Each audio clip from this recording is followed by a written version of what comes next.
Hi, Stamper fans. Welcome to another Make It Monday. Thanks so much for joining me. Whether you're catching me on Facebook or you're watching the replay over on YouTube, I'm so glad you're here. I'm Nan Gerlitz, independent Stampin' Up! Demonstrator from Bloomington, Illinois, and I am here to help you connect with your people, whether that's gathering together to craft or you making handmade items to share with them. It's all about making and deepening those connections. So let's get to it. All right. First up, as always, is winner of Friday Night Stamping, the one and only Stamper Man Russ. I did want to point out the gorgeous Wink of Stella application. So he's got some fun little glistening parts of his card. Really, really fun paper, and I love the way I would never have thought to use this paper like this, quite frankly. But he did use the embossing folder on it, so you can kind of see the clouds up here that are embossed, and the water is embossed in the background as well. And this paper, Full of Life, is actually on the last chance list. Hello, Penny.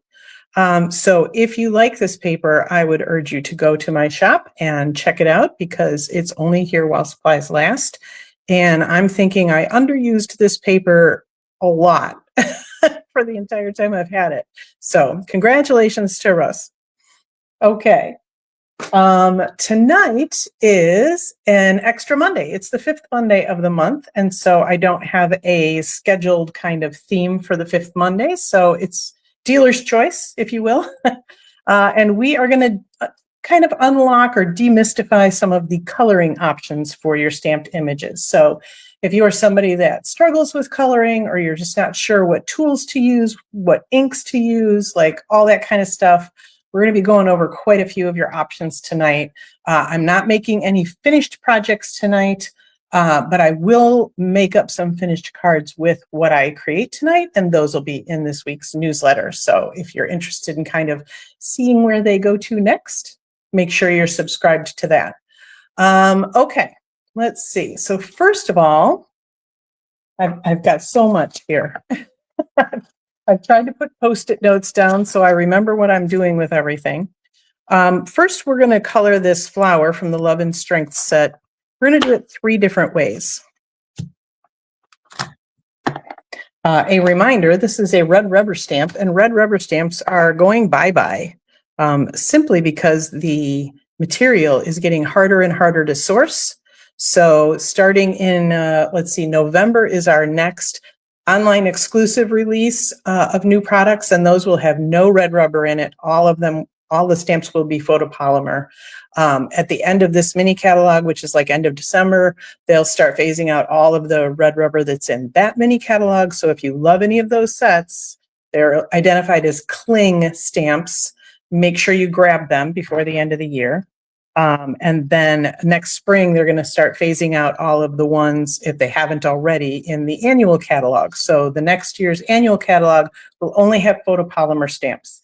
I did cover that a few weeks ago when that announcement came out, but who knows if you watched that one, right? Or if you caught it on with among all the other information I gave you. Okay, so we're going to start with our blends. Blends are my favorite. Absolutely love the Stampin' Blends. These are alcohol markers, so they do blend very well, hence the name. So when you are using blends, because they are alcohol-based ink, you want the opposite. So you want a water-based ink. Normally, when we are coloring with Stampin' Blends, we will tell you to use the Memento ink pad. It is a water-based tuxedo black ink pad. It's perfectly fabulous for using with this. As you all know, my new favorite is the Secret C. And let me tell you, when you're coloring with blends, you can use any of our classic Stampin' pads because these are all water-based inks. And that'll tell you that, I think, somewhere on here. But yes, all of our classic Stampin' pads are water-based inks, so they are safe to use with your Stampin' Blends. Now you may ask, oh, well, you know, like what happens if I used StazOn ink, which is a solvent or an alcohol ink? Your lines of your image would smear and bleed and blur because the alcohol in alcohol would kind of, hey, too much alcohol, right, guys? We get blurry. That one's pretty easy to remember, I think. So my new favorite is the Secret Sea. It's a deep, deep, deep blue, and it pretty much presents as black when you're just doing outline images like this. And I just love our stamp pads better for the ink coverage and ease of use. So we're going to start at this end of the paper. We'll stamp a beautiful flower.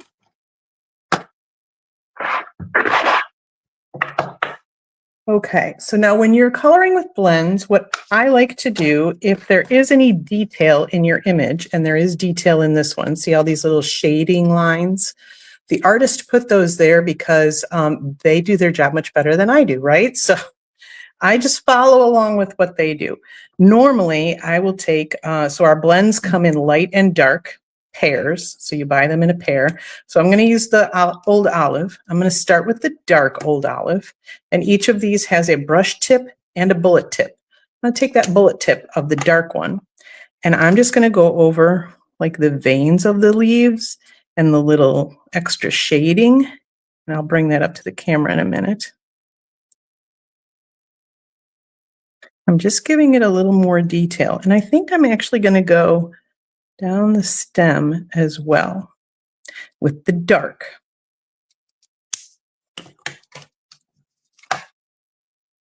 So there you go. I'm just following what the artist already drew for me. It's kind of like having a really great coloring book. So now I'm going to take the light Old Olive, and you can use either the brush tip or the bullet tip. I think I'm going to go with the brush tip on this one. And I'm just going to go right over that dark. And I'm going to go over it a few times. And you probably can't see it on camera really well, but it does, like if you're watching it and if you're going over it quite a few times, you'll notice it kind of stays wet a little bit and it will bleed through. So make sure you're protecting your surface. A little bit up there.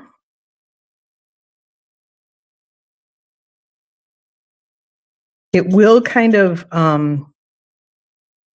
bleed out a little bit if you layer a lot of color on.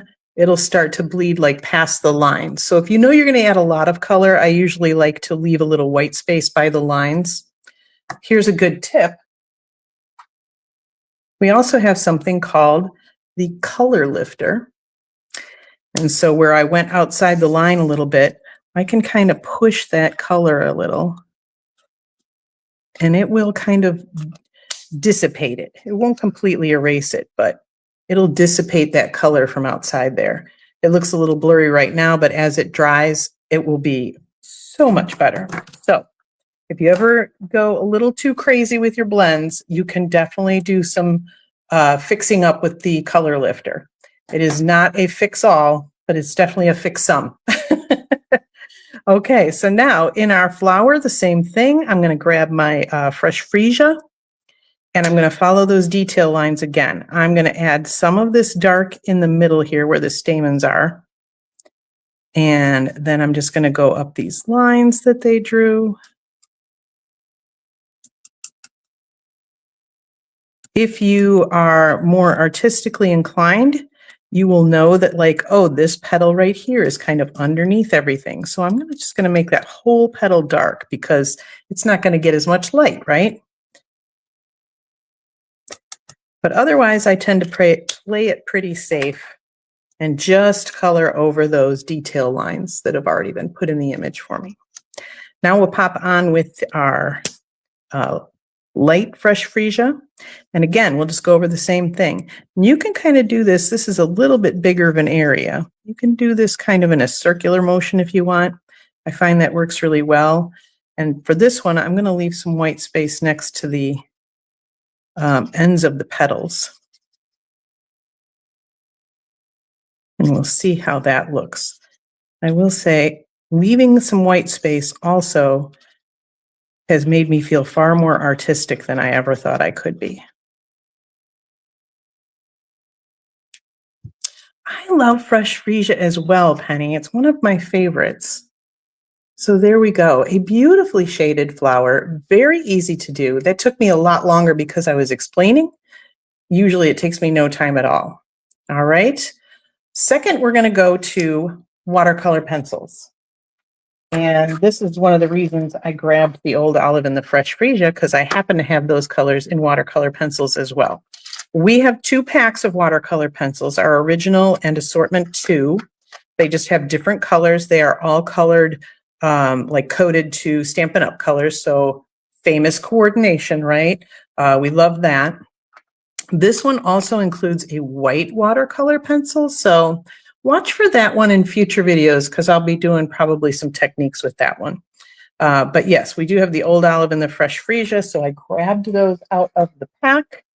We are going to stamp this again and do this, but we are doing watercolor, right? So we're going to be adding some water element to this. So this time we want to grab our StazOn, because it is a solvent ink or an alcohol-based ink. So like oil and water don't mix, right? That's kind of what you're going for. Your StazOn, any of you who are like my age and remember the smell of a mimeograph copy, a ditto, right? The purple ink. Maybe you love the smell of StazOn as well, because it is kind of that solvent. And it does have a little plastic cover. That is to help keep the pad moist and protected. So don't throw that away. Let's see. Here we go. So we're going to pop this. I'm just going to do it on the other end here. And I did ink up my StazOn pad before the video, because I'll be honest, I don't use it very often at all. So I figured it was probably pretty dry. If you're using StazOn ink, we do have a special StazOn cleaner that you can use. Usually I will get some of the ink off of there. And then it's just got kind of a little, like a felt tip to it. So you'll put that on, and then I just take it right to my chamois after that, get all that goo off of there. The reason you want to do that is because it is solvent based and you don't want it to dry out your rubber.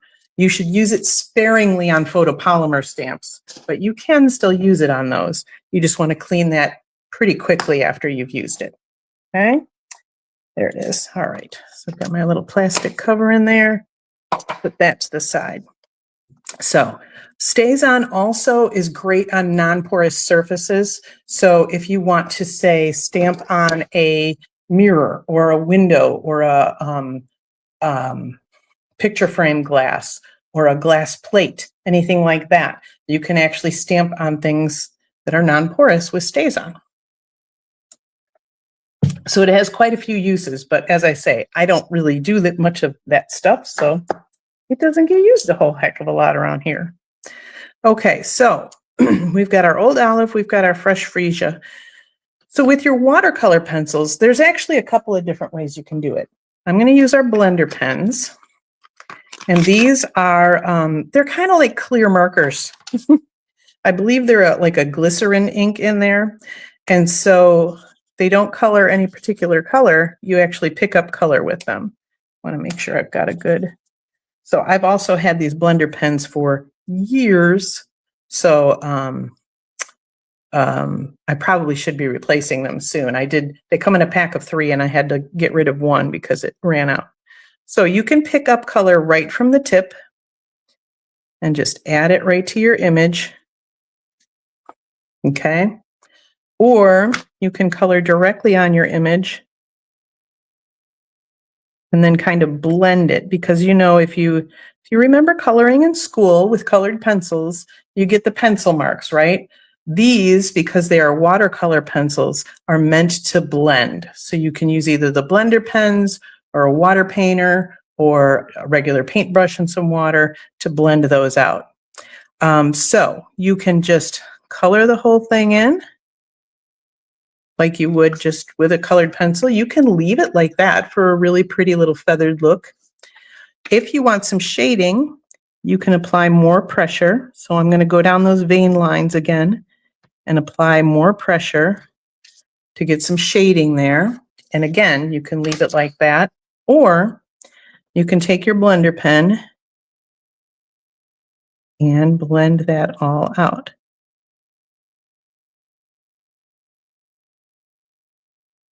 And that got rid of all of those colored pencil lines. The blender pens are really nice too because they're very portable. So if you're crafting on the go, you don't have to worry about having water with you. Do a very light color here. I'm going to go just over these dark lines to blend them a bit, and then I'm going to bring the color out. I do want that darker bit in the middle, and a little bit of shading, which I will say I find to be a little harder with watercolor pencils, but again, it's because I don't use them a lot. I found shading hard with the blends at first, but I use them so often now that it's become second nature. So it's just like anything. Practice, practice, practice. The first time you ever cooked a meal, it probably was not perfect. The first time you tried to ride a bike, you probably didn't, ride a mile down the road. You probably crashed a little bit.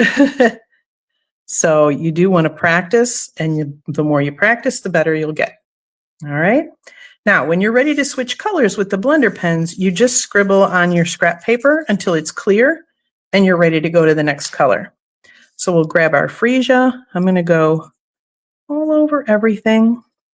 And I purposefully wanted to do the same colors so you could really see the difference in the different mediums, kind of the effect you get. So I'm going to go ahead and soften all those color lines.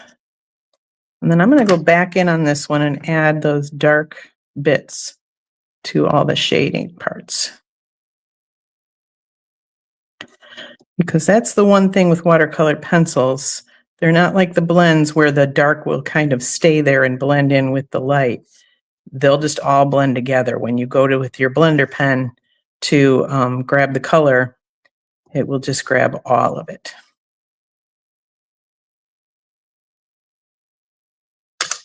So now I can just kind of smooth those out a little bit. And I'm not going into the light freesia that much. I'm keeping that dark pretty much where it is. And there you go. So there you have the difference in Stampin' Blends or watercolor pencils. Very different effect because very different mediums, right? This is much more saturated. Okay. So there we have that. We will color that clear.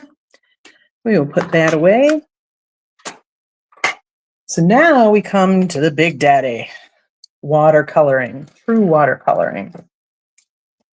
So true watercoloring, you need watercolor paper. That is essential. I will tell you, back in my very, low budget days, I was like, oh, I don't have watercolor paper. I'm going to try it on regular basic white cardstock, which is what these two were on.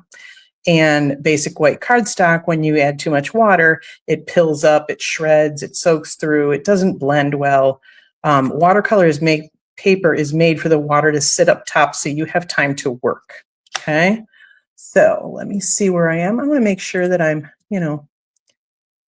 covering all my points that I made in my outline. So we're going to grab, where's that? There it is. Like, where's my flower stamp? Okay, so flower stamp, again, watercolor paper. We are watercoloring, so we're going to want to use our StazOn ink. The other thing you can do with either watercolor pencils or true watercoloring, you can heat emboss your image, and that will keep it from running as well. So I did not want to go into a big heat embossing thing tonight, so we're just going to stick with the StazOn.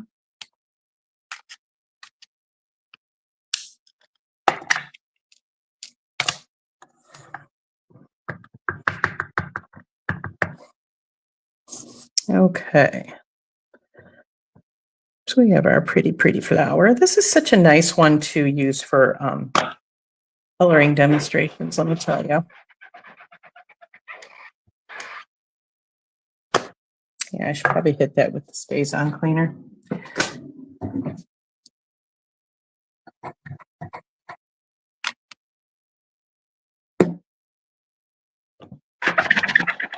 That StazOn cleaner will also last you a good long time, especially if you don't use StazOn a whole lot. Okie doke. So now we've got our flower, we've got StazOn. And we are going to watercolor using our classic ink pads. So, fresh freesia, old olive, are good standbys. I do love these. Okay. Dun, dun, dun, dun, dun. What we're going to do, I'm going to take a standard acrylic block. This happens to be the H size. I'm going to use it as a little ink palette. So I'm just going to dip one end in our olive ink, and I will dip the other end in our freesia ink. These blocks are great because you can just wash that color right off of them. But now you've got a little artist palette to work with, and you didn't have to buy something new. You already have acrylic blocks. So I am also going to use our water painters, which, yay, they were on back order for so long. Well, not even back order. They were just non-orderable. The place that supplied them, I think, was not making them anymore. And so Stampin' Up! Has found another supplier, and they are back on the list. Yay. So for those of you who do love to color, it's a great day. So you can either paint the color individually, or you can just drop color on. The main thing to remember when you're watercoloring is if you want the colors to stay separate, you have to make sure that one is dry before you go to the other one, or make sure that they don't touch. Because if they're wet and they touch, you're going to have a mix, and that's that. I've been watching a lot of watercolor videos on Instagram. I'm fascinated. So I have not been practicing a lot. So, but these water painters, they just hold water in the barrel, and then there's the little push. So they come in 3 sizes. This is the smallest. So I think what I'm going to do here, I'm just going to get a little water flowing. There we go. And I'm going to get these leaves wet first. That is a lot of water. I should have grabbed my paper towels before I started this. See, this is how you can tell I'm not like a true watercolor person, right? Luckily, my paper towels are right behind me. I did, however, get my heat tool out. It was just a little too much water there. Okay, so let's grab our olive. And if you just kind of start dropping it, it will flow to wherever you put that water. Oh my gosh, that is pretty, you guys. I love it when I impress myself. The more water you add to your paint palette, the more kind of diluted your color is going to be, right? So if you go straight to it and then pop over here, it's going to be darker. So this leaf was the driest when I started, so it's got more color to it. And this one was the wettest, so it's very watercolory, which is a really nice look, quite frankly. I'll grab my paper towel here. These are the same as the blending brushes in that when you're ready to go to the next one, just squeeze it so that the water's kind of dripping out, and it will clean that brush. And then you can go to the next color. So with this one, so we've still got some wet down here by the leaves. So there's a couple things you can do. I could blot it with that paper towel, but frankly, I think that'll ruin some of the look. So I'm going to take my heat tool and I'm going to dry it. You could probably use a hair dryer, but you're going to move a lot of the ink around. So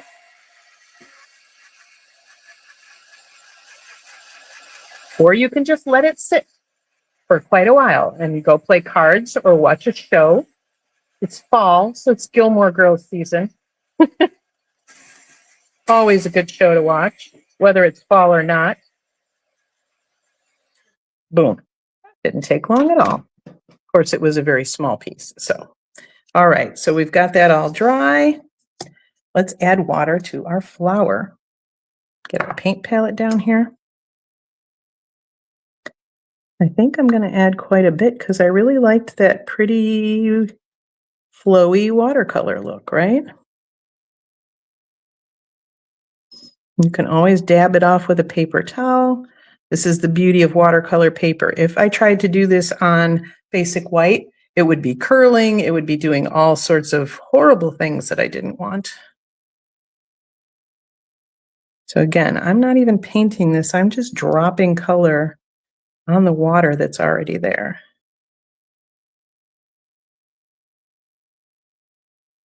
And watercolor is definitely supposed to look, you know, like the water lilies, right? It's supposed to look kind of imprecise.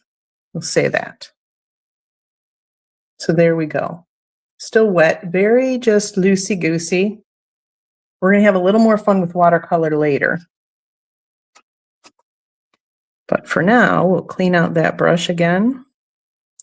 So if you have a lot more to color, obviously, you can keep using that color until it runs out. Okay, and then this can just be run under a faucet or just wiped off with your paper towel, and boom, that's ready to use again. Okay, what's next, she says. So yes, just mainly remember with your watercoloring is if you don't want wet to touch wet, because then those colors are just going to bleed. But there is definitely your difference, same colors, but a very different style in each of those between the blends and the watercolor pencils and the regular ink watercoloring. All righty. Let's see. Pop these back in here. And what are we doing next? Oh, here's a good one. So let's say you're going to color with blends, because we love blends, but you've got something white you want to color, like a big old polar bear. And you're like, well, it's white. How do I make it look? Oh, I make it look so easy. Again, lots of practice. You should have seen my first few forays into watercolor. And I will say the watercolor paper is probably what makes the biggest difference. And I will also tell you to go follow Andrea Nelson Art on Instagram. She's funny. She has great graphic t-shirts and she really is so accessible the way she teaches watercoloring. So that is my suggestion. Okay, so now we have we want to color this polar bear with some blends, but he's white. How do I color polar bears with blends, right? So we're going to stamp him in our Secret C or Memento. Any water-based ink will do because we're using alcohol-based Stampin' Blends. I'm just going to put him over here. Oh, the tornado has gone off, you guys. Okay, so when I'm coloring anything white, what I like to use is either the light crumb cake, the light smoky slate, or the light pool party. So let's use smoky slate. You can use the bullet tip or the brush. I tend to use the brush tip because, again, I don't want it to be exact. I want it to kind of just have almost a whimsical kind of thing. So I'm just going to follow inside the lines of this guy. A very light touch. I'll even go down his little fur. We'll make his nose all gray.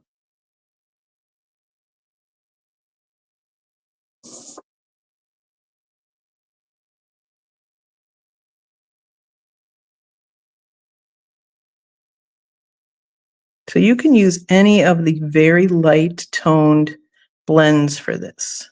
And again, if you want a thinner line, just use the bullet tip instead of the brush tip. But there is your perfectly colored polar bear. And he doesn't just look like a stamped outline now. He looks like he's a little shaded. He's got a little dimension. If those lines are too dark for you still, you can take your color lifter and just go over those lines again. And it won't happen immediately. It does need to kind of dry in order for it to lighten.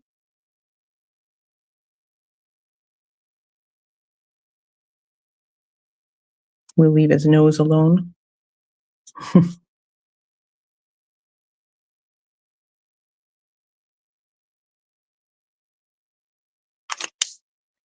But that'll definitely lighten it up a little bit. And so super, super fun. And then you can go ahead and color your packages just like we did the flower. But yes, that the slate or the crumb cake or the pool party, any of the light versions of those are great for adding a little bit of dimension, a little bit of kind of 3D ish to a white image. Thank you Tom. Al, thank you so much. Oh my gosh. So funny thing enough was I went to college. I was originally going to be an English teacher. And years later, my kids found that out and they were like, you were going to be a teacher? I'm like, yeah, I know. We saved everybody a lot of headache. But that is probably the thing I love most about my stamping business is teaching people something they didn't think they could do. So thank you very much, Al. That's a very high compliment. All right. So we've got our coloring in a white dude. Let's see. Oh, yes. And let's say you are going to do, this particular cup has a die, so I would probably normally die cut it, but let's say you had an image like our flower from earlier that doesn't have a die, and you don't like to fussy cut, because there's plenty of us out there that don't really like to fussy cut. I'm getting better.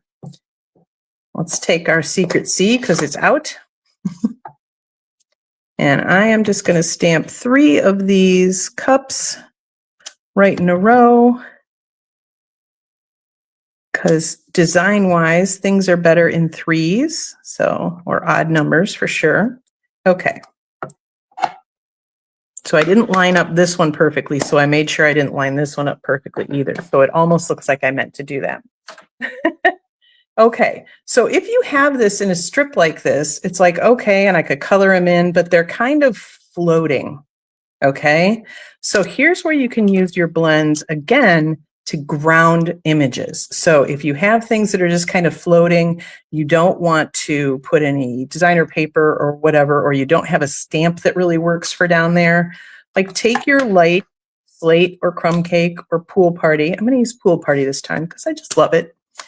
And you're just gonna do a little grounding on the bottom here. So kind of to the side and just underneath. And now suddenly they're sitting on a little table or something. It definitely makes such a big impact. Again, these are things that I've learned from other stampers as well. So I'm passing on the knowledge. But if you have things that are just kind of floating, if you give them a little grounding, it definitely helps. I know Russ has done very well with that. He likes to add like his little grass and stuff to things. So we can add a little bit more because that seems like seems a little light. And there we are. We are grounded. So if you don't want to die cut things and you don't want to add a lot of stuff, your blends can make the perfect little anchor to your image. Okay. So that's another one. And finally, I think, yep. So the last thing we're going to do is a watercolor wash. So this is more subtle. Again, we want watercolor paper. Very, very important. I do have stencils for coloring these, or I could use blends or whatever, right? Oops. Where's my polar bear? There he is. I need to clean him off because I need that block. I should take a picture of this mess before I clean it up tonight. And I know a lot of you will be like, that's not a mess. But it's a mess to me. All right. We'll take our polar bear, put him with his stamp set. Okay. So for this one, again, we're going to use StazOn because we're going to be watercoloring. So we will definitely use that. And you can either stamp your image first or stamp your image second when you're watercolor washing. It doesn't really matter. It's personal preference, really. I'm going to stamp mine first just so I have a frame of reference of where I want the color.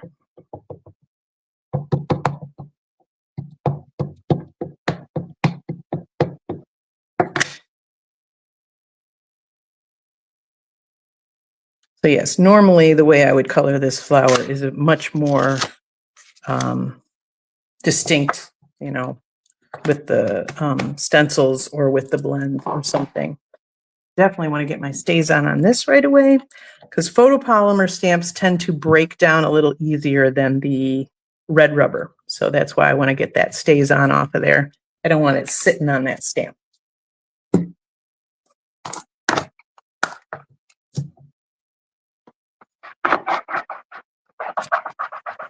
You can also take your photopolymer stamps and just stick them in some dishwater. So just have a little bit of dish soap maybe in the water, just a gentle one, and you can just clean all that off that way as well. Okay, we are back to our water painters. And I'm going to grab the really big one. This is the biggest one. Okay. Works the same way. It's got water in the barrel, so that's really fun to travel with as well, right? And I am going to, we're going to drip a lot of water on here. Hopefully, there we go. And we're going to spread it all up and down this watercolor paper. So this is going to be very, impressionistic, let's say. Okay, we've got our old olive. The other way you can grab ink from these is you can squeeze it, and then you'll have a well of ink in here. Or you can drip your re-inker into that. And I am actually going to add some water to this as well. And grab it. And we're just going to wash that right over the leafy area. And I don't even care. I went over the petal, the flower petal. We don't even care. We're crazy right now. Because, there's no rules when it comes to this stuff, really. It's however you like it. That's part of the freeing part, is just practice and have fun, and remember that for the most part, nobody's paying you to do this. So just do what you want. That's the cool thing. Now we'll grab our freesia. We've still got some water up there. Whoops. But I am going to add more to our palette over here.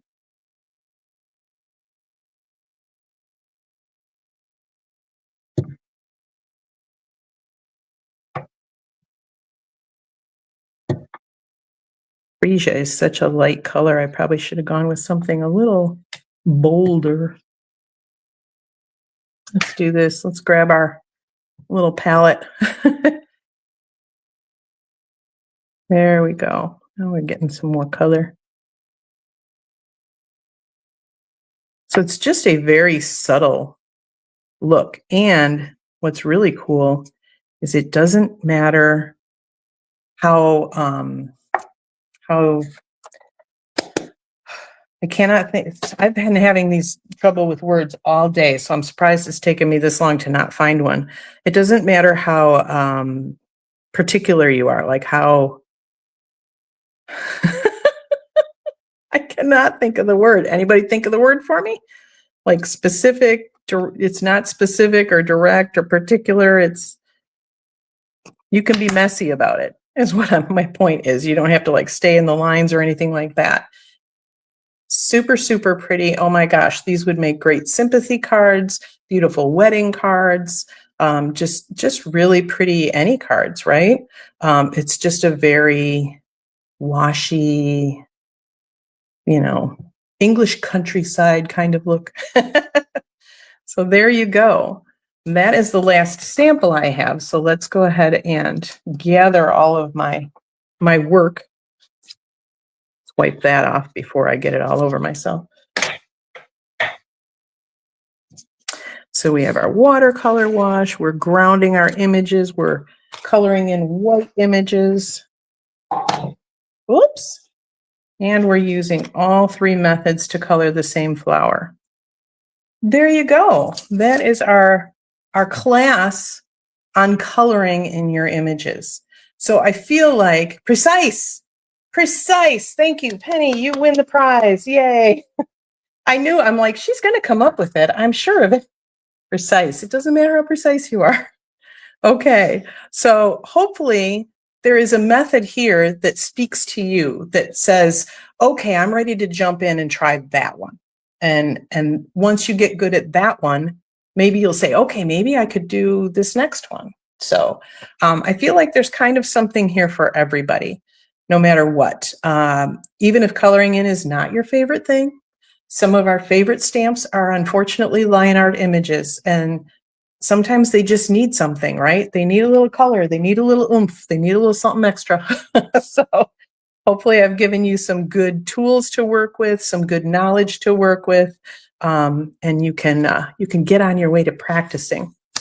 All right, but just remember, nobody's paying you to do it. So if it didn't work out, it's just practice. All right, I have a few announcements. Let's see, I did tell you that I will be making finished projects out of some of these, and I will feature those in the newsletter this week.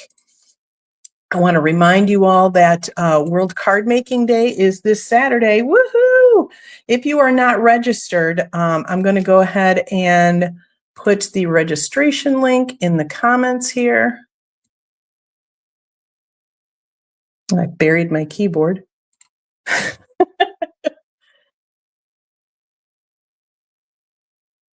All right, so the registration link is coming up in the comments. So you can go ahead and register there. It is a free event. So if you have not registered yet, I highly recommend you do. You will have access to the event afterwards, so you can watch it and pause it and rewatch it as many times as you want. And they are also offering a gift to everyone who registers. So after the program, they will let you know how to claim that gift. I don't know what it is, but I like free stuff. So, so yeah, I'm totally in for that, right?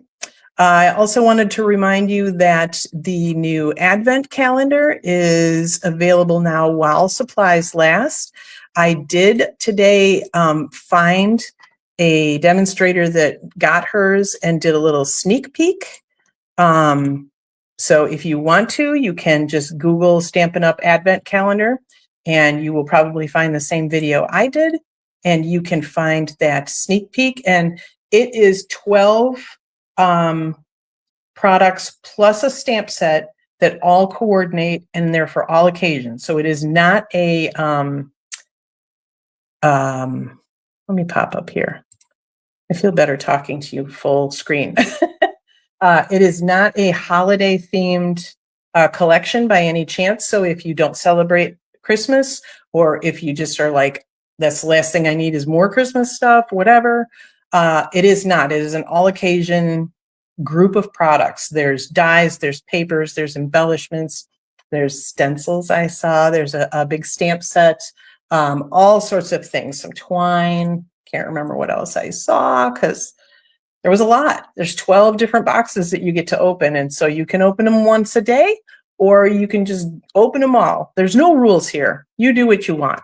So the last thing I want to tell you about is Wednesday, we have amazing starter kit offers that are coming. And one of them, so you have two choices. And actually, I need to come back down here so we can see that. So the first one is $125 worth of product for only 35 bucks. That is crazy good deal. I don't know that I've ever seen this deal.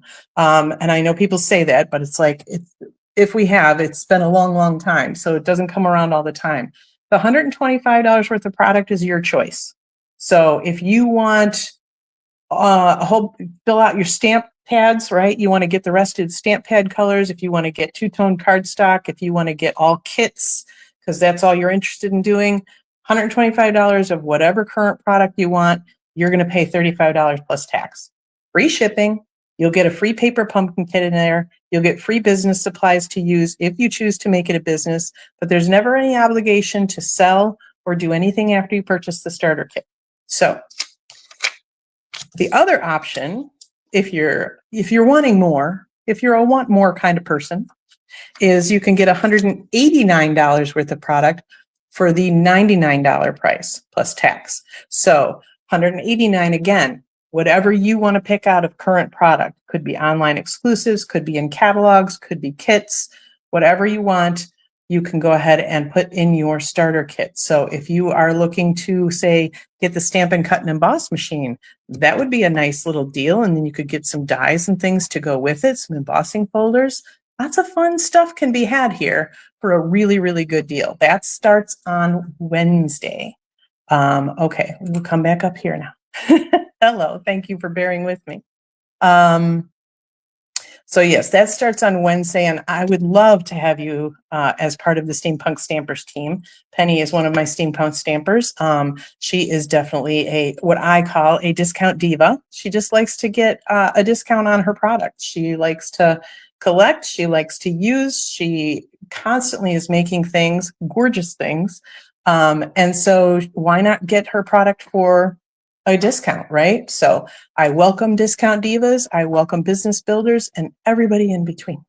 So, all right, that is all I have for you tonight. Thank you so much for joining me. This is your reminder. If you got a tip and is for some inspiration, maybe you're ready to start coloring, go ahead and tag your peeps in the comments or share the video so that they can get a little inspiration and instruction as well. Until next week, I'm still Nan Gerlitz. Happy stamping.